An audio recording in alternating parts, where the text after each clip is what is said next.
मैं बिहार और नमस्कार मेरे बिहार के सारे शिक्षक शिक्षिकाओं भाई। हाँ, पटना में नहीं थी, आज दिल्ली में बानी है ना। आप लोगों ने वीडियो देख लिया होगा, तो दिल्ली में है और एक दिन के लिए 2 दिन के लिए अलग बात होती है, लेकिन जब आदमी निकलता है। खैर, आज का जो सिस्टम है वो बात इस बात पे है कि आप लोगों ने जो है के पाठक सर का जो है कल का आदेश पत्र देख लिया होगा, जिसमें रिजल्ट को लेकर के वो फाइनली कह रहे हैं कि रिजल्ट जो है जल्दी ही जारी करने जा रहे हैं हम लोग। तो आप लोग जो है सारे जिलाधिकारी जो है अपनी तैयारियां जो है पूरी कर लें। अब इसमें संशय का विषय बन गया है डीएलएड के साथियों का भी, बीएड का भी। क्या बीएड के बगैर रिजल्ट आ रहा है?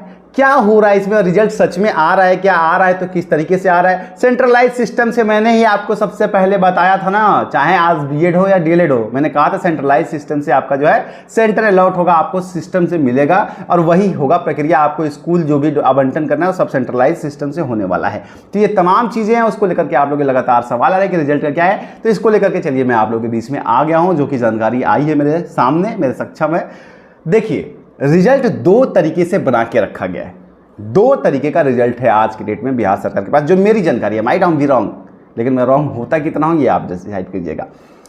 एक है विथ बीएड रिजल्ट, जिसका मेरिट बना करके, जिसका पूरा बना करके रख दिया गया है, विथ बीएड रिजल्ट। और एक रिजल्ट बना है विदाउट बीएड, मतलब सिर्फ डीएलएड के साथियों का रिजल्ट बना है प्राइमरी। 2 रिजल्ट बनाए गए हैं। अब जो है आपको पता है कि कल फाइनल सुनवाई है और जिस तरीके का बैकड्रॉप चल रहा है, पूरा संभावना है कि प्राइमरी का ये जो केस है वो कल सुनवाई होगी। और अगर कल जो है, देखिए बिहार सरकार बहुत ज़्यादा आश्वस्त है कि सुप्रीम कोर्ट से उन्हें रिलीफ मिल जाएगा। और बीएड को देखिए, उन्होंने अपने केस में यही कहा है कि हमको प्राइमरी में बीएड को शामिल करने के लिए या तो हमें उस ऑर्डर पे तत्काल रोक दीजिए और हमें इंट्रीम ऑर्डर दे दीजिए, जैसे छत्तीसगढ़ में दिया गया है कि प्रक्रिया में बीएड को हम लेकर के साथ चल सकें। इसको लेकर के बिहार सरकार ने मांग की है सुप्रीम कोर्ट में और कल इसकी सुनवाई है। तो बिहार सरकार काफी हद तक इस चीज को लेकर इंश्योर है कि ये हो जाएगा और बीएड को साथ लेने का सुप्रीम कोर्ट से आदेश आ सकता है। इसको लेकर काफी हद तक वो, और जिस तरीके के वो एविडेंस कोट कर रहे हैं, और देखिए आपने बेंच देखा होगा, छत्तीसगढ़ वाली सेम बेंच है इस बार भी, ऑनरेबल जस्टिस बोपन्ना और एमएम सुरेश की, है ना। तो ये जो चीजें हैं उसको लेकर के बिहार सरकार एक तरीके से कंपेल है कि ये सब फैसला आ जाएगा। तो इस चीज को लेकर के बिहार सरकार जो है रिजल्ट को लेकर श्योर है कि अगर 9 तारीख को फैसला आ जाएगा, डायरेक्शन मिल जाएगा, तो 10 तारीख को हम रिजल्ट जारी कर देंगे बीएड वाला।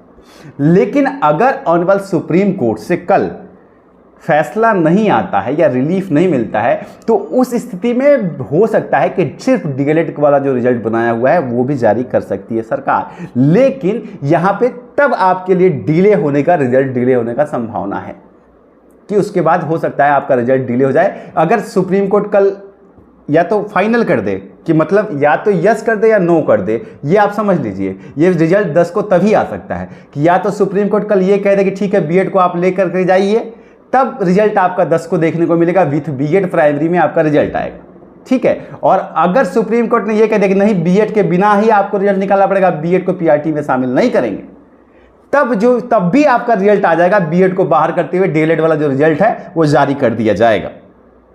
लेकिन अगर कल केस की सुनवाई ही नहीं होती है या बहुत कम सुनवाई होती है, उसमें कोई कंक्लूजन नहीं होता है, नेक्स्ट डेट दे दी जाती है 10 की या आगे की, तब आपका रिजल्ट होल्ड हो सकने की संभावना है। तब आपका रिजल्ट नहीं आएगा, क्योंकि क्लियर ही नहीं हुआ कि सरकार को करना क्या है, बीएड के साथ जाना है या बीएड को छोड़ के जाना है। इसी चीज को लेकर के तो सरकार गई है सुप्रीम कोर्ट में। तो ऐसी स्थिति में जो है आपका रिजल्ट रुक सकता है फिलहाल। इसीलिए सरकार जो है रिजल्ट की बात कर रही है, क्योंकि कल उम्मीद है सरकार को कि कल जो है पीआरटी का मामला सुप्रीम कोर्ट से फाइनल हो जाएगा और डायरेक्शन मिल जाएंगे कि उन्हें बीएड को लेकर के जाना है। तो अगर ऐसा होगा तो आपका रिजल्ट जारी हो जाएगा। जहां तक कटअप वटअप की बात है, ये मास्टर साहब लोग आपको रोज कटअप बता रहे हैं, जब रिजल्ट आएगा तो आप लोग खुद देखिएगा कि उसमें कितना सत्य है और कितना सनातन है ना, क्या है, कितना कटअप बन रहा है। मैं इसके ऊपर कोई कमेंट नहीं करूंगा। हाँ, एक बड़ी बात मैं आप लोग को बता देता हूं, जो बीएड के साथी हैं जो पीआरटी में लगे हुए थे, अब उनके लिए बहुत बड़ी चीज ये है कि 6 to 8 की भर्ती आपकी पता है, उसका कैबिनेट से, मैंने आपको कल ही वीडियो बनाई थी, कैबिनेट से मंजूरी मिल चुकी है और उसको जो है वित्त विभाग को भेज दिया गया है। जैसे ही वहां से पास होगा, 45,180 रुपए की सैलरी वाली 6 to 8 की 31,982 पद आपके लिए आ जाएंगे। उसका नोटिफिकेशन, अधियाचन उसका जो है वो जारी कर दिया जाएगा। तो आप लोग उस तरफ भी अपने आप को डाइवर्ट रखिए। और एक बात मैं फिर से आपको कहता हूं कि 100% कोई भी चीज़ नहीं होती है। और इसका कहने का मतलब ये नहीं कि बीएड बाहर हो रहा है, लेकिन अगर कल 99% है कि बीएड को पीआरटी में सुप्रीम कोर्ट इंडक्ट करके और प्रक्रिया आगे बढ़ा देगा, लेकिन अगर 1% ऐसा हो जाए कि बीएड बाहर हो जाए, तो ऐसी स्थिति में आप अपना हिम्मत मत खोइएगा, आपा मत खोइएगा, क्योंकि मौके हैं, मौके भुनाना आपका काम है।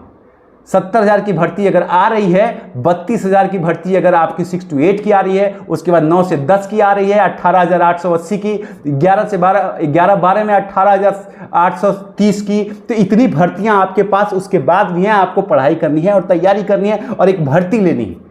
ये नहीं कि निराश हो जाएं, हौसला तोड़ के बैठ जाएं। बाकी जहां तक बीटेट वगैरह की बात चल रही है, हम लोग प्रयास करेंगे कि बीटेट कराने की बात नहीं, लेकिन बीटेट अफेयरिंग वालों को मौका दे सरकार और बाद में बीटेट कंडक्ट करा ले और भर्ती में जोड़ ले।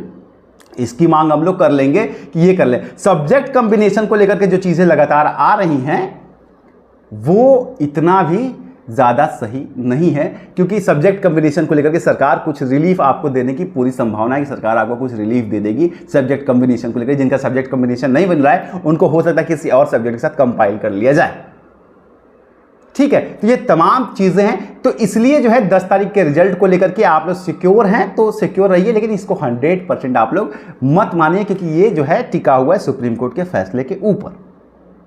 ठीक है, उम्मीद करता हूं आप लोगों को जानकारी मिल गई होगी। चैनल पे नए या पुराने सब्सक्राइब करके जुड़े रहिएगा, जो भी होगा आप लोगों के साथ ही होगा। मिलता हूं, प्रणाम।